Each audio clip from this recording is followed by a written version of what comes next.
Bonjour à tous, je suis Arnaud Romanet-Pérou, fondateur de la plateforme de crowdfunding immobilier Upstone et professeur de finance immobilière. J'ai créé le podcast Des briques et des brocs pour échanger avec des professionnels de l'immobilier sur leur parcours, leur expérience, les thématiques du moment et les fondamentaux du secteur.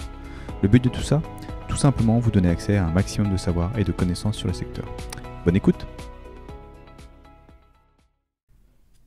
Dans cet épisode, je reçois William Simoncelli, fondateur de la société Carré Immobilier à Casablanca. William a commencé à travailler dans l'immobilier dans les années 90 et c'est pour parler de la financiarisation de l'immobilier que j'ai souhaité enregistrer ce podcast avec lui. Ayant vécu ces années, il nous explique comment le monde de l'investissement a évolué pour se professionnaliser avec l'arrivée des fameux fonds américains. On évoque ensuite le marché marocain qu'il connaît bien depuis 20 ans, sa financiarisation, son dynamisme et ses ralentissements. Cela faisait longtemps que je voulais illustrer cette financiarisation du secteur et j'espère que ça vous plaira. Salut William, je suis ravi de te recevoir sur le podcast. Tu es un invité qui va nous permettre, fort de ton parcours en immobilier, de découvrir un petit peu l'évolution de l'immobilier, notamment depuis les années 90. L'idée, c'est d'aborder la financiarisation de l'immobilier. C'est souvent quelque chose qui peut paraître un petit peu lointain de cette conception financière de l'immobilier. On va revenir un petit peu sur ce que c'est. Pour te présenter un petit peu, donc toi tu grenouilles dans l'immobilier depuis quelques années maintenant, tu as commencé en France et aujourd'hui tu es au Maroc. Salut Arnaud, oui, je suis au Maroc depuis une vingtaine d'années et j'ai commencé l'immobilier dans les années 90. Je dirais que j'ai eu la chance de commencer au moment où, après cette fameuse crise de la fin des années 80, début des années 90, où ce fameux rebond qu'on a pu vivre au milieu des années 90, à partir de 95-96. Alors toi, comment t'es arrivé dans l'immobilier ? Écoute, je suis arrivé dans l'immobilier un peu par hasard et je dirais que j'y suis resté par oubli. Bon, là, ça fait un peu caricature, mais à la base, moi, je suis universitaire. J'ai suivi un cursus assez, je dirais, haut en couleur, à travers un parcours dans les maths, puis après la géographie, et puis chemin faisant, passionné par l'immobilier, je dirais, assez jeune. Je dirais que je me suis intéressé à l'agence immobilière et au job de négociateur immobilier. L'idée, c'était d'avoir un job qui me permette à la fois de pouvoir poursuivre une partie de mes études et puis de commencer à rentrer dans un boulot sympa. L'immobilier reprenant dans les années 95, ça me paraissait jouable. Et alors du coup, tu as tapé à la porte d'une agence pour trouver du boulot ? Voilà, c'est exactement ce que j'ai fait. À l'époque, j'habitais sur Paris, dans le 11e arrondissement. Je suis parti rue Saint-Maur pour ceux qui la connaissent, et je l'ai arpenté du haut du 10e, l'hôpital Saint-Louis, jusqu'à la rue de la Roquette, et j'ai tapé à la porte de 3 agences, et la troisième a été la bonne, puisqu'on m'a proposé de remplacer celui qui venait de partir. Donc un siège s'étant libéré pour moi, je me suis installé là où il y avait de la place, et c'est comme ça que j'ai commencé ma carrière dans l'immobilier. Et à ce moment-là, tu savais quel était le métier, tu savais ce qu'il fallait faire, ou t'es arrivé en véritable touriste qui dit je veux travailler ? Alors, écoute, ça va peut-être te paraître surprenant, mais non, je ne suis pas arrivé en touriste, mais je suis arrivé détendu. Tellement détendu, si tu veux, que quand on m'a dit, écoute, gamin, assieds-toi là, on a besoin effectivement de bras, je me suis dit, oh là, ils ont l'air très intéressés par moi, alors que franchement, j'ai pas vraiment le profil immobilier, donc bon, j'étais un peu perplexe, et puis effectivement, je me suis installé. Euh, bon, à l'époque, c'était assez rapide, hein, on avait fait le tour, il suffisait d'un côté de prospecter, et ça, c'était surtout du porte-à-porte. Et puis, une fois que tu arrivais à te faire un petit portefeuille d'appartements à la vente ou à la location, eh ben, il suffisait d'attendre que le client pousse la porte pour rentrer, sachant qu'on travaillait essentiellement sur une clientèle qui se présentait dans l'agence, hein. Il y avait une vitrine faite avec des feuilles avec 4 épingles, et on attendait le chaland, quoi.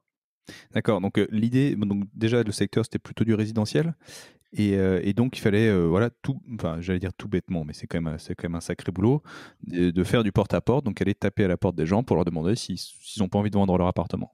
Oui, alors oui, pour répondre à ta question, c'était essentiellement du résidentiel, hein, moi, quand j'ai démarré. Et effectivement, la prospection se résumait à aller d'immeuble en immeuble, collecter des informations, discuter avec des gardiens, parce qu'il y en avait encore pas mal à l'époque, et se tenir informé sur telle ou telle personne qui était susceptible de mettre en vente son appartement et puis de prendre contact avec elle. Donc c'était assez simple, tu as raison. Alors simple, mais il faut quand même le faire, c'est toujours la même chose, hein. À cette époque, en termes d'outils informatiques, bon, il y avait pas de plateforme qui permettait d'agréger tout un tas d'informations et sur lesquelles les gens pourraient faire des recherches. Oui, effectivement, la plateforme sur laquelle on travaillait, c'était le particulier à particulier. C'était En papier. vraiment, voilà, ça sortait le mercredi matin et toutes les agences de Paris, le mercredi matin, faisaient chauffer le téléphone en attendant que le PAP paraisse. Et puis, une fois qu'il était entre nos mains, on appelait numéro par numéro les propriétaires qui avaient mis une petite annonce et qui souhaitaient vendre leur appartement. D'accord. Et donc, du coup, ça a duré combien d'années, cette épopée dans l'immobilier parisien? Alors, moi, ça a duré 8 ans, hein, jusqu'en 2002. Bon, alors c'est bien sûr, pendant ces 8 ans, j'ai pu aiguiser mon savoir-faire. En fait, moi, je suis tombé, comme je te l'ai dit, à une époque où l'immobilier reprenait, donc 95, et je suis tombé en fait dans une agence qui était détenue par des anciens marchands de biens et donc, j'ai vécu une période assez folle de 5 années de la reprise d'un immobilier avec des marchands de biens jamais satisfaits de prendre une com sur la vente d'un appartement, mais plutôt toujours désireux de dénicher la bonne affaire pour l'acheter et pour la mettre en valeur. Donc, c'était un moment assez agréable, je dois le dire. Hein, moi, ça a été 5 années entre 95 et 2000, 5-6 années assez folles. Et puis, effectivement, tu me parlais de plateforme, et puis ça a été l'arrivée d'Internet. Oui. Ça a été l'arrivée d'Internet. Alors, c'était bien sûr des balbutiements, mais Internet, pour donner, ouais, ça fait un peu cliché, mais mon premier appareil photo numérique, c'était en 97. Hein. À l'époque, on avait 800, je crois, mégas de mémoire et ça faisait 11 photos. Donc c'était l'époque du téléphone avec une grande antenne, avec une grande carte, et c'était l'époque de une dizaine de photos dans l'appareil photo numérique. Ça mettait un temps fou à se télécharger sur un ordinateur. Et puis tout ça juste pour le montrer aux clients, parce que de toute façon, on n'avait pas de site web à l'époque, et ça paraissait démesuré d'avoir un site web, et puis un site web pour qui, pourquoi, qui allait venir consulter le site web. Enfin, c'était une époque où on explorait Internet. Ouais. Et du coup, tu es arrivé dans un marché qui se reprenait, donc avec plutôt des années d'euphorie, de 95 à 2002, avec des prix qui se reprennent et un marché qui était plutôt dynamique. Exact, exact. Je te dis, moi j'ai démarré, bon, ça a pas, réellement le point, je dirais, d'inflexion, là où on a senti un vrai redémarrage, ça a été l'été 96. Et je dirais que le second semestre 96, ça a poussé fort. Moi, j'avais déjà démarré depuis un petit peu plus d'un an, donc j'avais eu l'occasion de réellement me former à ce métier de négociateur immobilier, qui est vraiment un métier à la fois, je dirais, noble et plein d'intérêt. Mais extrêmement difficile, parce qu'on tape le pavé toute la journée, et puis on a dans l'immobilier, d'ailleurs encore jusqu'à aujourd'hui, on n'a pas toujours bonne presse. Donc, ça a été vraiment une époque assez incroyable, et j'ai eu la chance, moi, d'être formé comme je te l'ai dit, par des anciens marchands de biens, et qui rapidement m'ont donné des outils qui m'ont permis de réussir. Et puis effectivement, à partir de 96, ça bouge fort. le prix du mètre carré dans le 11e à l'époque était, écoute, de mémoire, entre 10 et 20 000 francs. Donc ça ferait aujourd'hui du 1500 à 3000 euros, quoi, Ouais, ouais, à l'époque. Ouais. à l'époque. Ouais. Et alors, quand tu arrives là, est-ce que tu te rends compte qu'on vient de traverser des années très difficiles en immobilier? Est-ce que tu suivais un petit peu le marché avant? Ou est-ce que c'est seulement à partir de là que tu commences à t'y intéresser, que tu détricotes un petit peu ce qui s'est passé sur les 5-6 dernières années? Effectivement, moi je démarre donc dans l'immobilier. Alors je démarre un petit peu avant parce que je viens de Caen dans le Calvados et j'ai acheté mon premier appart en 93. Donc en fait, je suis étudiant et, euh, et par hasard, je trouve une affaire, j'en parle à mon père, parce que j'ai pas un rond évidemment. J'en parle à mon père et je convainc mon père d'en parler à mon oncle et finalement, entre mon oncle, mon père et moi, on crée une SCI et on achète ces appartements qu'on a encore aujourd'hui sous la même forme parce que finalement, ça a été un achat que j'ai oublié et on retape ces appartements et on les met en location. Donc l'immobilier m'intéresse assez jeune. Quand je démarre l'immobilier de façon, je dirais, euh, professionnelle et engagée, l'idée c'est de trouver un boulot pour me nourrir, hein, pour être clair. Hein. J'ai à peine 24 balais, j'ai à peine 25 ans, pardon, et il va bien falloir que je commence à gagner ma vie.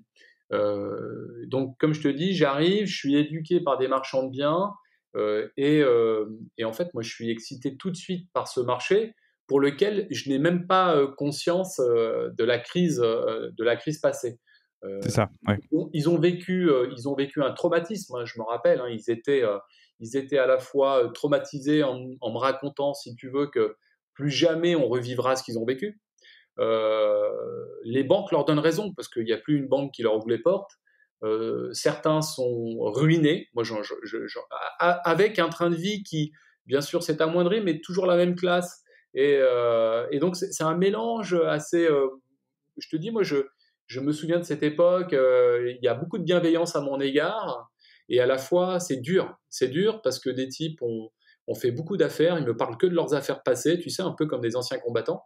Mhm. Et je sens bien que pour eux, rebondir, ça va être très dur, parce que le marché a Alors, complètement changé.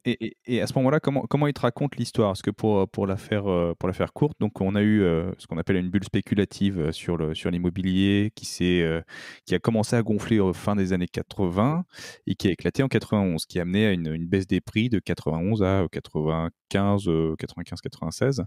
Donc on a eu beaucoup d'acteurs qui avaient un comportement spéculatif finalement sur l'immobilier, qui pouvaient acheter et vendre en faisant de très gros profits sur du très court terme, ce qui a alimenté la bulle. Donc ça a aussi accéléré la construction. Il y a une époque où on construisait énormément. Je crois que en pourcentage total du stock, c'était de l'ordre de 10%, 10-12% d'immobilier neuf qui arrivait sur chaque année. Et en 91, la bulle éclate. Alors, c'est plus ou moins lié à des effets macro-éco de la guerre du Golfe alors je crois que c'est l'invasion du Koweït par l'Irak. Les Américains qui sont Absolument, pas c'est contents l'Irak quand qu'on a eu Corée, c'est ça, ouais. voilà, c'est ça. Donc les Américains sont pas très contents, ils interviennent et du coup c'est le début d'un ralentissement économique et voilà, ça sonne le glas en tout cas de la bulle spéculative sur l'immobilier, et l'immobilier là à ce moment-là s'écroule et on se rend compte que on a peut-être un peu trop construit, qu'on achetait avec une stratégie qui était plutôt courte et spéculative. Du coup, on n'est pas sur des bons fondamentaux en immobilier et le marché corrige. Et le marché corrige longtemps, puisqu'il corrige de 91 à 95-96, c'est ce qu'on se disait. Donc eux, toi, tu arrives chez eux au moment où ça reprend, avec a priori aucune idée que ça pourrait reprendre ou de ce qui vient de se passer.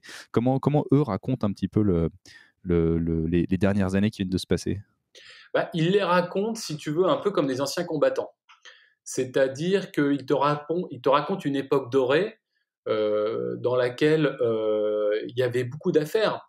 Il y avait beaucoup d'affaires, pourquoi? Parce que en fait, tu te rends compte que les types travaillaient sur du bouche à oreille et l'information avait une certaine valeur.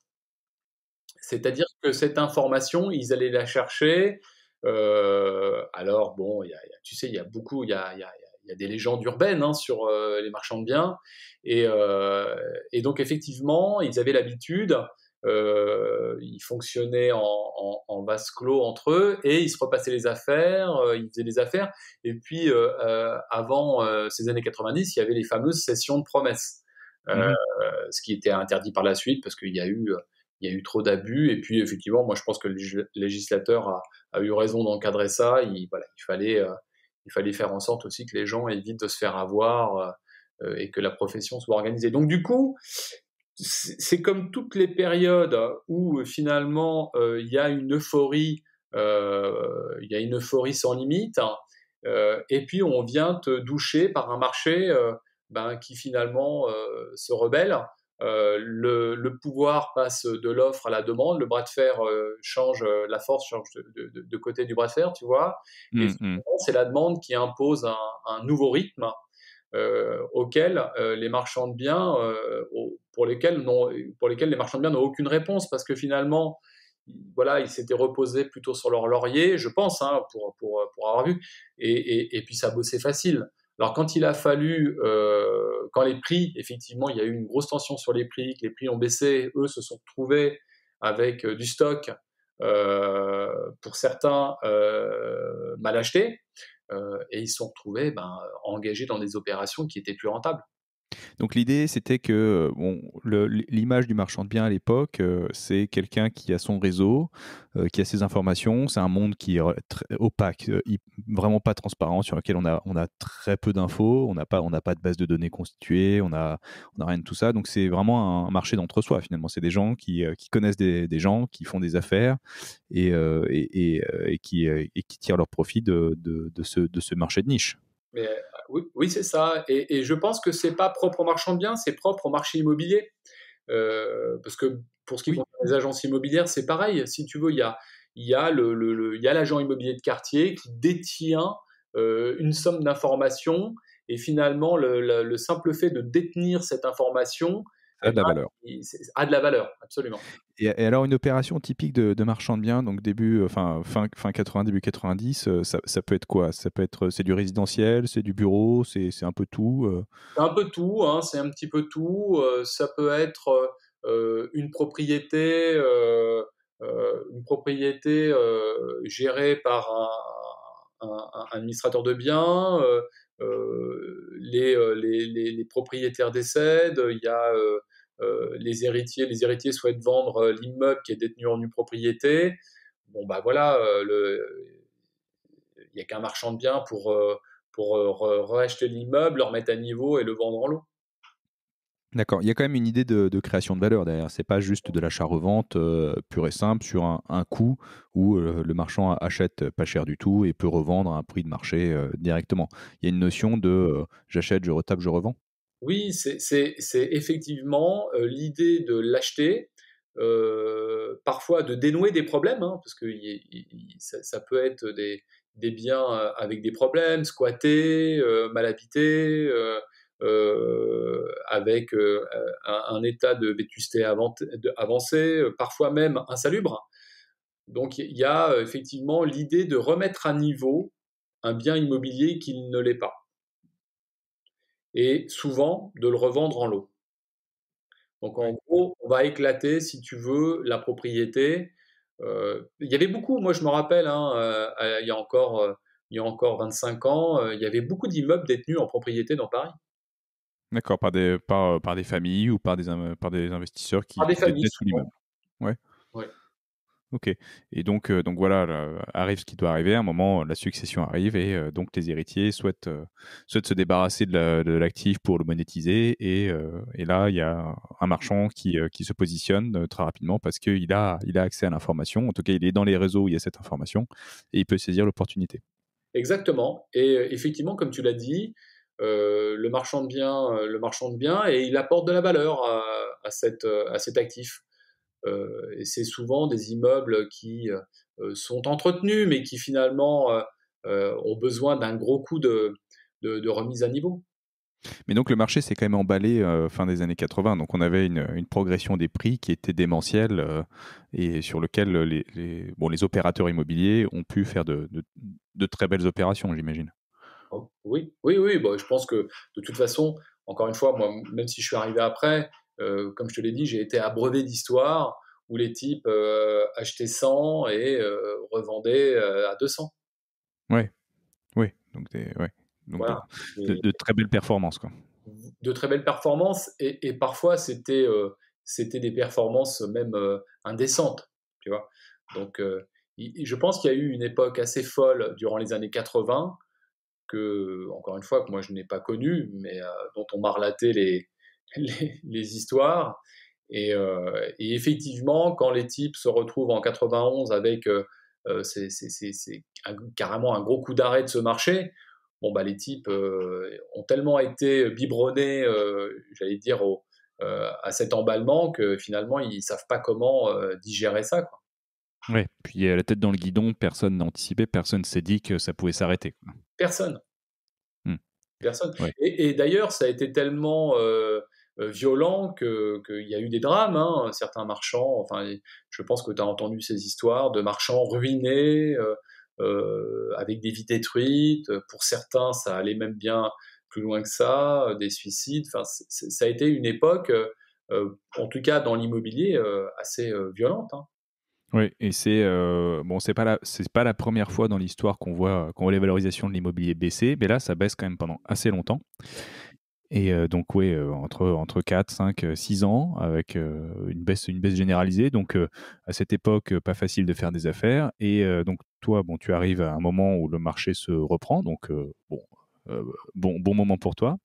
Et c'est aussi à ce moment-là qu'on a des acteurs, alors dits opportunistes, qui viennent faire des acquisitions en masse sur le marché avec une stratégie un peu à contre-cycle. Généralement, la stratégie procyclique, c'est un peu le comportement général de l'être humain, c'est-à-dire d'acheter quand ça monte et de vendre quand ça descend. Et Exact. les acteurs opportunistes avec une stratégie à contre-cycle en se disant, bah, moi, je vais plutôt acheter quand ça baisse. Donc ça, c'est des acteurs anglo-saxons. Toi, c'est ce qu'on appelle les fonds, alors les fonds vautours ou les fonds opportunistes, parce que vautour, bon, tout dépend comment on caractérise la cible, mais en tout cas, ils viennent faire des acquisitions dans l'idée de se dire, dans l'approche où ça peut pas baisser éternellement. Ils considèrent que le marché peut se ressaisir et que on est plutôt en bas du cycle et que à ce moment-là, bah, c'est des bonnes opportunités de faire des acquisitions pour les revendre dans pas trop longtemps parce que le marché va se reprendre. Toi, tu vois ces acteurs arriver, c'est quelque chose qui s'observe sur le marché? Oui, en fait, effectivement, comme tu l'as dit, c'est l'époque où, alors tu parles de fonds vautour, bah, c'est la proie hein, qui voit ce fonds Oui. vautour, mais effectivement, lui, le fonds, il se voit plutôt comme une proposition d'opportunité. Et effectivement, on voit arriver. Alors moi je suis en agence immobilière, donc je vois pas vraiment des fonds, mais je vois des étrangers arriver sur Paris et s'intéresser à l'immobilier parisien. Ouais.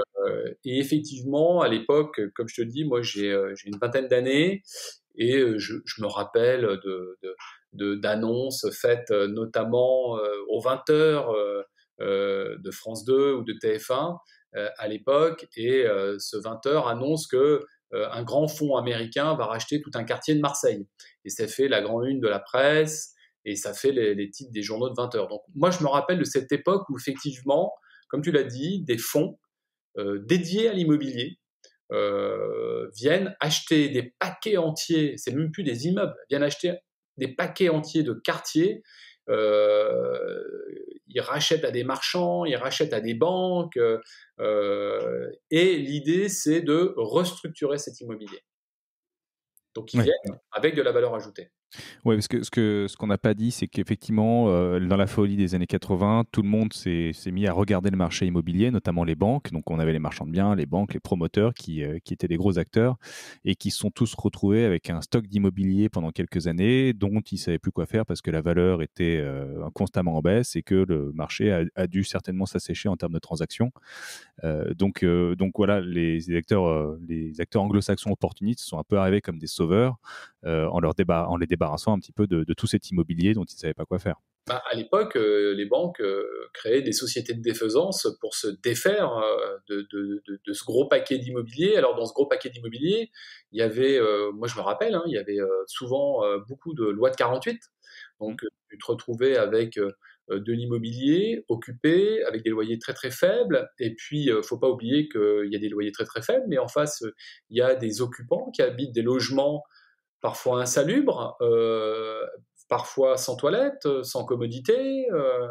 Donc, tu es un banquier, tu te retrouves avec un lot d'appartements qui ont cette configuration. Franchement, c'est pas facile.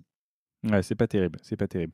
Et alors, donc c'est un peu à ce moment-là qu'on considère qu'on est vraiment au début de la financiarisation de l'immobilier parce que ces acteurs anglo-saxons en fait arrivent avec des méthodes un peu tout simplement professionnelles d'investissement. Là où ce qu'on évoquait sur les marchands de biens et les opérateurs d'immobilier qui jusque-là avaient une information qui avait une valeur, avaient un réseau, des connexions et donc une capacité à agir. Eux arrivent un petit peu avec une approche carrément financière. C'est-à-dire qu'ils vont d'abord faire ce qu'on appelle une due diligence, donc ils vont quand même regarder ce qu'ils vont acheter, et ensuite ils vont faire des calculs. Oui, ils sont plus dans une idée de marge, ils sont dans une idée de rendement. Hmm. Ils n'ont plus la même approche. Effectivement, tu as raison de dire qu'ils ont une approche financière, parce qu'à l'époque, ce sont surtout des gens qui viennent de la finance et non pas de l'immobilier.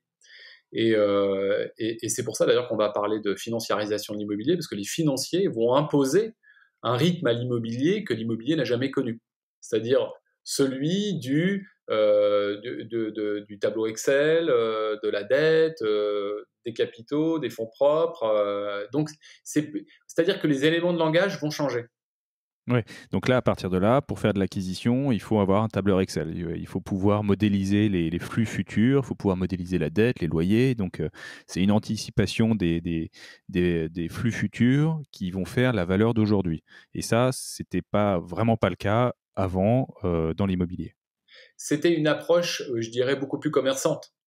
Euh, Plus commerçante, on achetait, on apportait un peu de valeur, on vendait. Là, on va être dans une approche où il y a une segmentation du projet immobilier.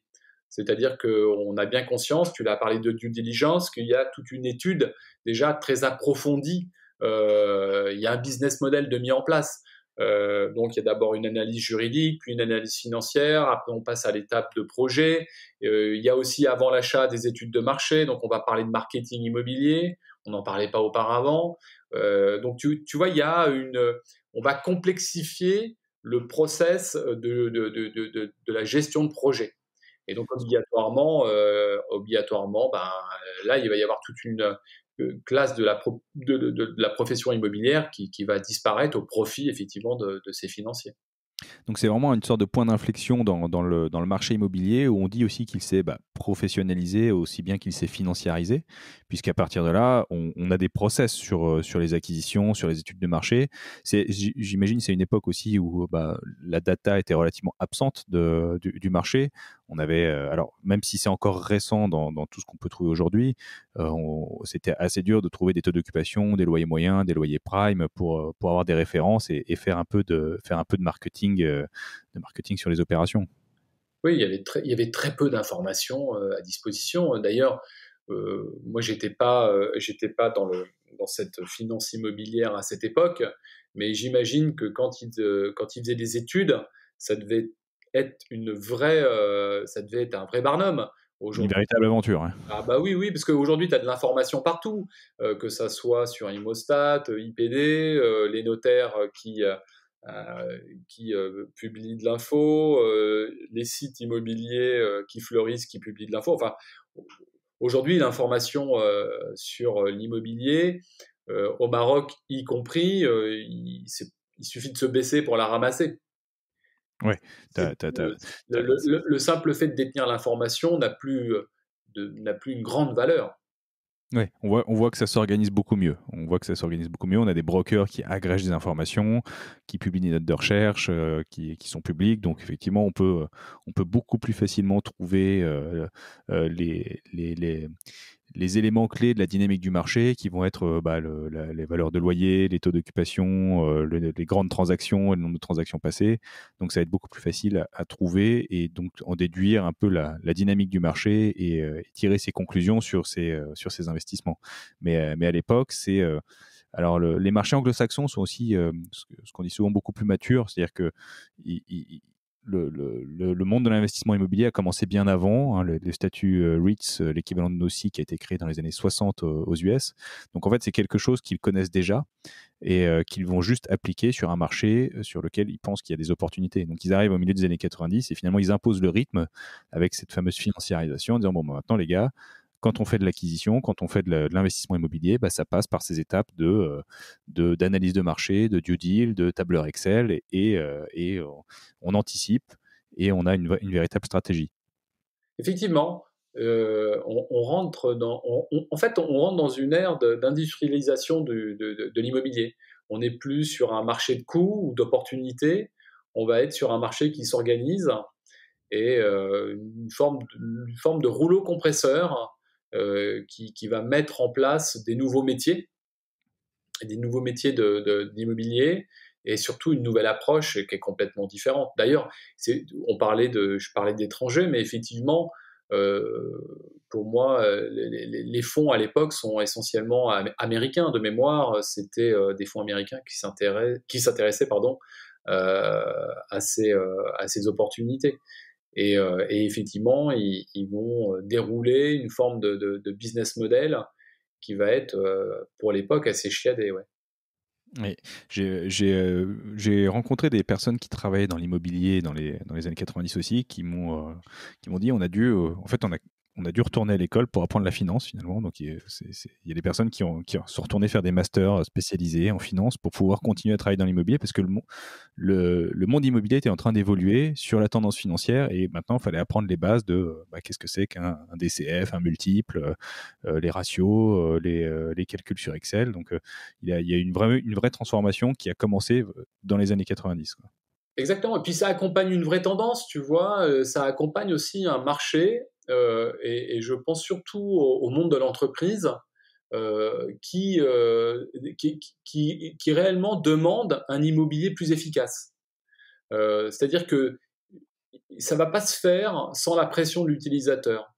À cette époque, je me rappelle, moi, enfin, de voir des utilisateurs d'immobilier d'entreprise beaucoup plus exigeants et avec une volonté aussi d'agilité, de pouvoir prendre à bail de l'IMO, mais de pouvoir aussi résilier, c'est-à-dire de ne pas se retrouver avec des mètres carrés propriétaires et tu peux plus en bouger, tu peux pas réduire, tu peux pas augmenter, ou alors si ce n'est à passer par une vente. Et là, t'as pas de, t'as une, je dirais, une visibilité ça reste opaque. La vente, ça reste quand même. On parle d'immobilier, d'immeuble, donc c'est quand même, c'est pas liquide. Et c'est à ce moment, je pense que les entreprises en France souhaitent, plus d'agilité dans l'utilisation de l'immobilier. Et est-ce que tu sais si c'est une époque où les entreprises sont aussi plutôt propriétaires ou s'il y a déjà un gros marché de la location où il y a vraiment une approche où à partir de ce moment-là, les entreprises vont se rendre compte que leur métier, c'est leur cœur de métier et que l'immobilier, elles n'ont plus forcément intérêt à le détenir. Écoute, moi, j'ai pas une connaissance précise du comportement des entreprises dans les années 90, mais, je pense de me rappeler, enfin en tout cas, parce que moi j'ai fait pas mal de locations d'immobilier d'entreprise à partir du moment où j'ai commencé l'immobilier en 95. Quand tu te retrouves dans un marché baissier sur 4-5 ans, il est baissier pour tout le monde, les entreprises y compris. Donc je pense que il est probable que ces 5 années marquent, si tu veux, une prise de conscience que pour une entreprise, l'immobilier, c'est avant tout l'endroit où on travaille, où on produit de la valeur. Donc ça n'est plus. Je pense que c'est l'époque où les entreprises vont considérer qu'il faut arrêter de faire du patrimonial, ou en tout cas pas de la même façon, et que la valeur de l'entreprise, elle réside pas dans la détention d'immobilier, mais plutôt dans sa capacité à faire son métier et bien. Oui, et en fait, c'est l'amorce de cette financiarisation qui va faire aussi qu'on a beaucoup effectivement cette prise de conscience que une entreprise doit plutôt se concentrer sur son métier, son cœur de business. Et on a dans les années 2000 des grosses vagues d'externalisation, parce qu'on a un immobilier qui s'est financiarisé, on a des investisseurs qui maintenant veulent faire de l'immobilier, donc on a des investisseurs dédiés à l'immobilier, et des boîtes qui se rendent compte que détenir l'immobilier, ça n'a pas forcément beaucoup de sens. Donc on a pas mal de grosses vagues d'externalisation. On a le statut OPCI qui est créé aussi assez tôt dans les années 2000, qui permet de faciliter un petit peu ces vagues d'externalisation. Donc on a un immobilier dont la financiarisation est actée mi-90, entre mi-90 et fin 90, et puis un immobilier qui se professionnalise dans toutes les années 2000, quoi. Et donc toi, tu disais que tu étais sur le marché parisien de 95 à 2002, c'est ça? Exactement. Et alors, on a l'éclatement de la bulle tech en 2001 ou 2002, je ne sais plus exactement. C'est quelque chose que tu as vécu aussi? Non, moi je l'ai pas vécu parce qu'à partir de 2001, j'amorce un virage dans ma vie et en fait, moi ça marche très bien pour moi en France, mais à l'époque j'ai un problème existentiel et j'ai le souhait de m'expatrier. Donc en fait, j'ai une opportunité pour m'expatrier au Maroc, je la saisis et je pars avec à l'époque ma femme enfin à l'époque comme aujourd'hui d'ailleurs, avec ma femme et mes 2 enfants qui sont tout petits. Et on part s'installer au Maroc, j'ai 30 ans, et je souhaite vivre une autre vie. Et je m'installe au Maroc et je me dis que je vais refaire le métier que je connais, celui d'agent immobilier. Et donc, je crée mon entreprise en avril 2002, 6 mois après être arrivé au Maroc, en ayant vendu ma boîte en France. Je fais des allers-retours pendant 6 mois et puis définitivement installé au début de l'année 2002. Et je crée ma boîte en France, au Maroc, pardon, à Casablanca en avril 2002, une agence immobilière pour laquelle je travaille toujours aujourd'hui, qui s'appelle Carré Immobilier. Et en fait, je la construis un peu sur le modèle que je connaissais en France. Et ça va durer 2-3 ans parce que la vague de financiarisation de l'immobilier arrive aussi au Maroc dans le début des années 2000. Et quand je te parle du début des années 2000, je te parle de 2003-2004. Donc moi, je rencontre assez rapidement ce monde-là au Maroc. Je suis sollicité par eux. Et ça va être une époque pour moi assez incroyable aussi parce que je me lance dans les études de marché, le marketing immobilier, l'expertise immobilière, le conseil. Je segmente, je différencie dans ma société les lignes métiers. Donc je travaille plus horizontalement mais verticalement. Donc ça induit des changements dans l'entreprise. Je dois staffer d'une autre manière. Bref, c'est pour moi, entre la date de création 2002 et je dirais 2008, toute une aventure qui aujourd'hui continue d'ailleurs, et surtout l'arrivée de la financiarisation au Maroc.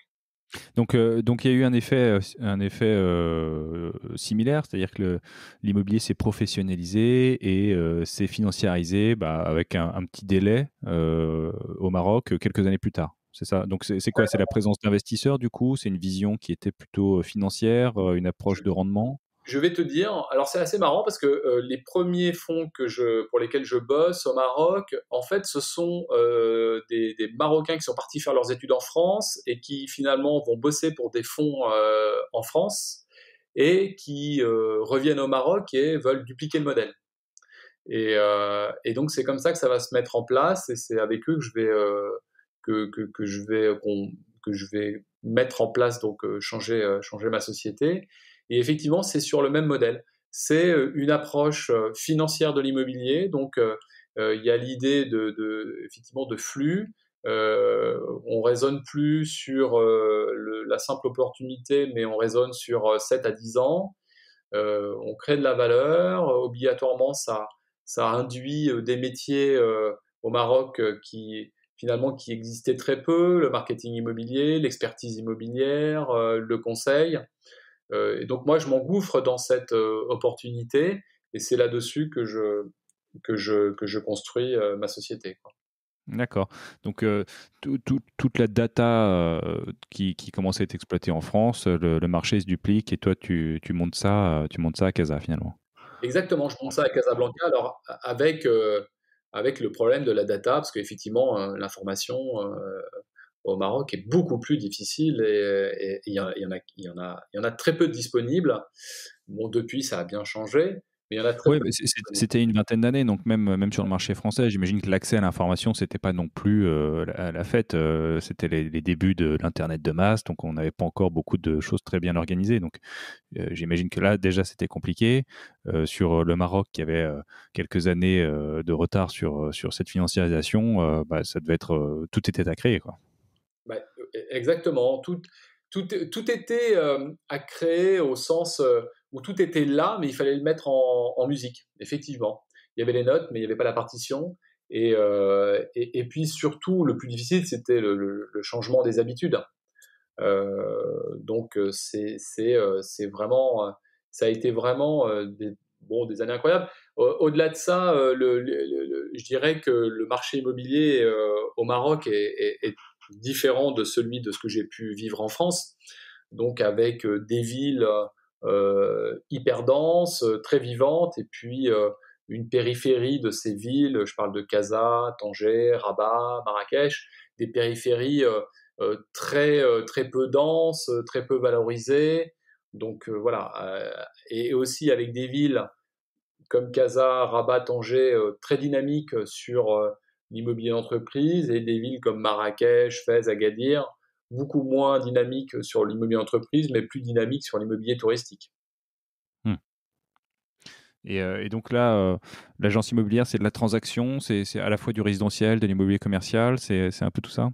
Oui, écoute, voilà, l'agence immobilière traite tous ces sujets. Donc, moi, comme je te l'ai dit, nous, aujourd'hui, on est plutôt organisé en société de conseil en immobilier d'entreprise.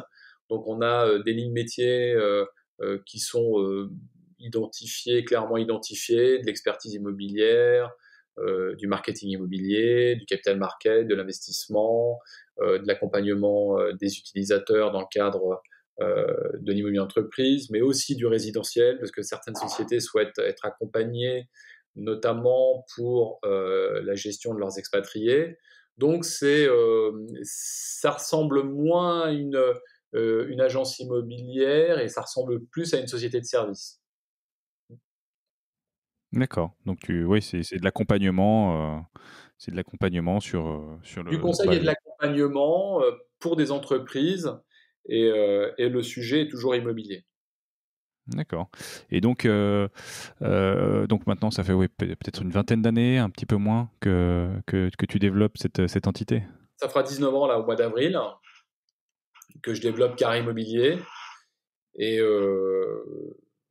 on a vécu des périodes. Alors, alors depuis, bien sûr, depuis 2002, euh, je dirais qu'il y a eu différentes phases. Je te parlais de 2008 tout à l'heure, parce qu'effectivement, en 2008, il y a 2007-2008, il y a effectivement une crise qui secoue le monde entier. Le Maroc n'y échappe pas.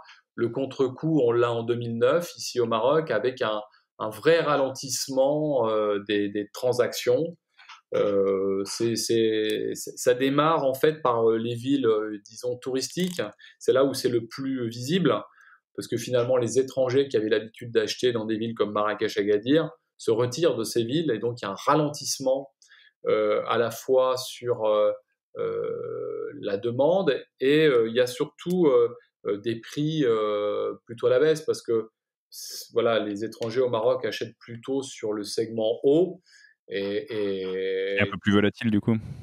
voilà, ça tasse le marché.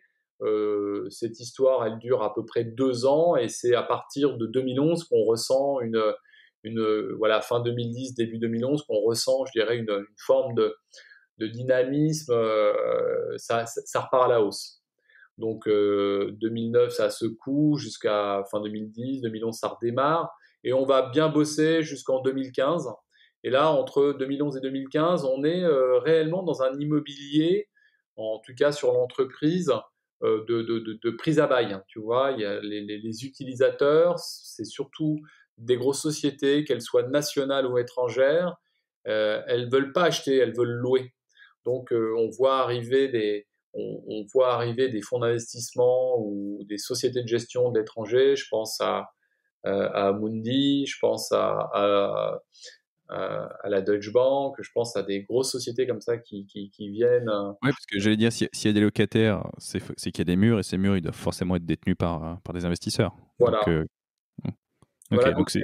il y a à la fois du savoir-faire qui arrive et des sous. Et voilà, et plutôt destiné à de l'investissement immobilier et de l'investissement locatif. D'accord, donc on est vraiment encore une fois dans l'immobilier financier avec des utilisateurs, des acquéreurs et tout ça sur une gestion sur long terme. Donc j'imagine qu'il y a des sociétés de gestion marocaines aussi qui peuvent Absolument. gérer l'épargne des Marocains pour investir. Tout à fait. Alors, c'est vraiment sur le volet d'immobilier entreprise, hein, parce que sur le volet immobilier résidentiel, il y a très peu de locatifs au Maroc et c'est surtout un marché d'achat-revente ou de promoteurs immobiliers. D'accord. Donc, sur le marché de l'investissement résidentiel, tu retrouveras des promoteurs. Alors, il y a des promoteurs étrangers, mais c'est surtout des gros promoteurs locaux qui savent faire. Et d'ailleurs, ils savent tellement faire qu'aujourd'hui, ces promoteurs s'exportent en Afrique, hein. Pour certains, ils sont présents dans de nombreux pays d'Afrique subsaharienne. Et pour ce qui concerne l'immobilier d'entreprise, on est donc là sur un marché d'immobilier locatif plutôt dynamique, avec parfois un optimisme un peu béat, parce qu'on a certains investisseurs qui achètent des immeubles complètement en blanc, hein. Ils les achètent parfois même en cours de construction, sans visibilité des locataires. Donc une vraie confiance dans notre marché, avec souvent du succès, parfois quelques difficultés à trouver des locataires. Mais bon, ça a bien tourné, je dirais, jusqu'à 2019, hein, parce que depuis, Oui. toi et moi, on a connu une période un peu compliquée. Mais je dirais qu'il y a encore une année, c'était relativement dynamique, avec depuis 2015 hein, une forme de quand même d'étiolement du marché, un ralentissement qui est aussi qui est dû à un ralentissement de notre économie. Euh, voilà.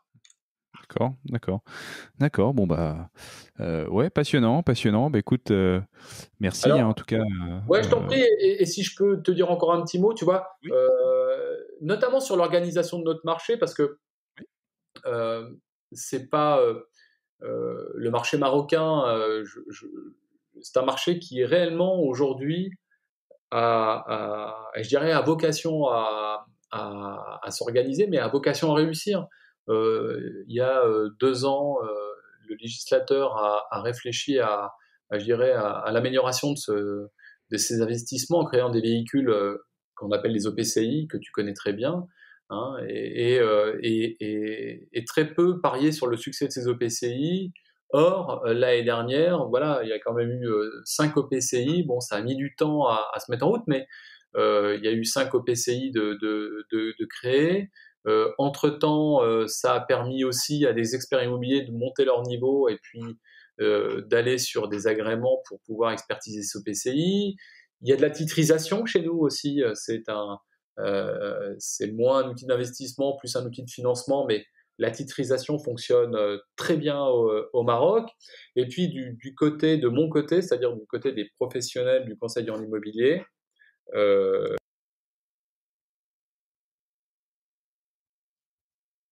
Ah, ça a coupé, on ne t'entend plus. Te allô? revoilà. Ouais, te revoilà. C'est bon. Ouais. Donc, sur les dernières années, il y a une vraie montée en compétences des professionnels de l'immobilier. Et quand je te parle de montée en compétences, je te parle de prise de conscience qu'on devait avoir non seulement un marché mieux informé, mais aussi un marché où les bonnes pratiques étaient la règle. Donc, on a été nombreux à aller vers l'accréditation RICS, conscient que notre capacité à apporter de la transparence à notre marché et de respecter aussi des règles de bonne pratique, d'éthique, de déontologie et de prise de conscience des conflits d'intérêts afin de les éviter, ça a alimenté notre marché et plutôt de belle façon. Aujourd'hui, il y a des belles boîtes de conseil en immobilier au Maroc. Nous en faisons partie, mais il y a aussi les internationaux qui nous ont rejoints. Hein, il y a des internationaux du conseil en immobilier, des gros brokers. Donc franchement, on est sur un marché qui depuis un an est plutôt en panne, mais j'ai l'impression que le monde est en panne depuis Oui, un je pense que c'est pas le seul. Ouais. an. Voilà. Mais on a un marché qui réellement répond quasiment à toutes les exigences des utilisateurs. Et je pense qu'on n'est qu'au début au Maroc parce qu'il y a vraiment une montée en puissance. Le Casablanca se rêve avec une nouvelle skyline, c'est-à-dire tout un pôle je dirais, de valorisation des entreprises qui sont résolument tournées vers l'Afrique. Il y a tout un pôle d'urbanisation qui a été conçu. Ça représente presque 300 hectares dans Casablanca. C'est l'ancien aéroport de Casablanca. Donc tu vois, il y a un immobilier très dynamique. Il y a un immobilier de qualité. Malheureusement, le monde en tout cas déjoue depuis quelques temps. Mais il y a bel espoir que notre marché reprenne des couleurs au moins sur le second semestre 2021. En tout cas, on a tous les atouts nécessaires pour réussir. Ouais, bah, tout le monde espère, tout le monde a envie que les marchés reprennent et que l'activité, en tout cas, se libère au courant de l'année 2021. Quoi. Voilà. Et puis, dernière information, Arnaud, Oui. le texte sur le crowdfunding, effectivement, pas dédié à l'immobilier, mais le texte sur le crowdfunding au Maroc a été adopté en deuxième chambre la semaine dernière. On a bel espoir que le crowdfunding voit le jour au Maroc d'ici quelques mois. Donc c'est une question de mois, une question de semaine avant que les plateformes commencent à se créer. Mais c'est une super nouvelle.